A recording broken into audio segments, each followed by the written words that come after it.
नमस्कार, जय शिवराय मित्रांनो, राज्य सरकारच्या माध्यमातून पीक विम्यासंदर्भात एक जाहीर निर्गमित करून काही रक्कम मंजूर करण्यात आलेली आहे। ती रक्कम कोणत्या सालाच्या शेतकऱ्यांना मिळणार आहे, किती रक्कम मंजूर करण्यात आलेली आहे आणि कोणत्या शेतकऱ्यांना नेमकी ती रक्कम मिळणार आहे, याबद्दल सविस्तर माहिती आजच्या या व्हिडिओच्या माध्यमातून जाणून घेण्याचा आपण प्रयत्न करणार आहोत। मित्रांनो, तत्पूर्वी चॅनलवर नवीन असाल तर चॅनलला सबस्क्राईब करा, व्हिडिओला लाईक करा। मित्रांनो, प्रधानमंत्री पीक विमा योजनेअंतर्गत राबवली जाणारी पूरक अनुदान योजना ही राज्य सरकारने राबवली होती। ही त्या शेतकऱ्यासाठी राबवली गेलेली योजना होती मित्रांनो, ज्या शेतकऱ्यांना 1000 रुपयापेक्षा पीक विम्याची जी रक्कम आहे ती कमी आलेली होती। मग त्यात काही शेतकऱ्यांना 100, 200, 300, 400, काही शेतकऱ्यांना अक्षरशः 27 रुपये, 28 रुपये, 25 रुपये यासारख्या लाजिरवाण्या रकमा आलेल्या होत्या। म्हणजे एकदम तुटपुंजी रक्कम आलेल्या शेतकऱ्यांनाच, म्हणजे 1000 रुपयापेक्षा कमी रक्कम आलेल्या शेतकऱ्यांना ही रक्कम मंजूर करण्यात आलेली आहे।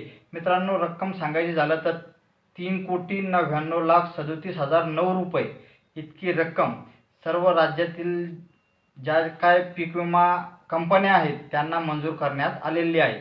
मित्रांनो, ही रक्कम रब्बी 2023-24 साठीच देय बाधक राहणार आहे। म्हणजे रब्बी 2023 साठी ज्या शेतकऱ्यांना 1000 रुपयापेक्षा कमी विमा मिळालेला होता त्या शेतकऱ्यांना ही रक्कम वितरित केली जाणार आहे। मित्रांनो, राज्यातील हजारो लाखो शेतकरी अजून पीक विम्यापासून वंचित आहेत।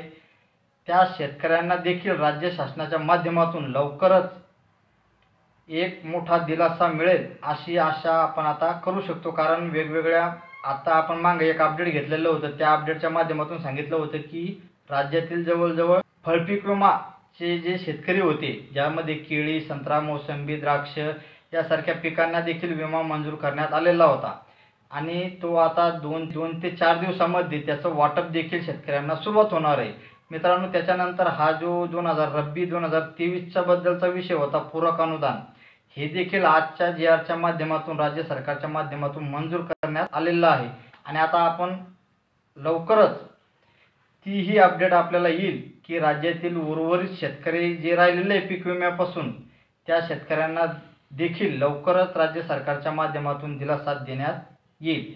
ही होती एक छोटीशी अपडेट। तुम्हाला कशी वाटली नक्की कॉमेंटमध्ये सांगा। चला भेटू अशाच नवीन माहितीसह पुढील व्हिडिओमध्ये। तोपर्यंत जय हिंद, जय महाराष्ट्र।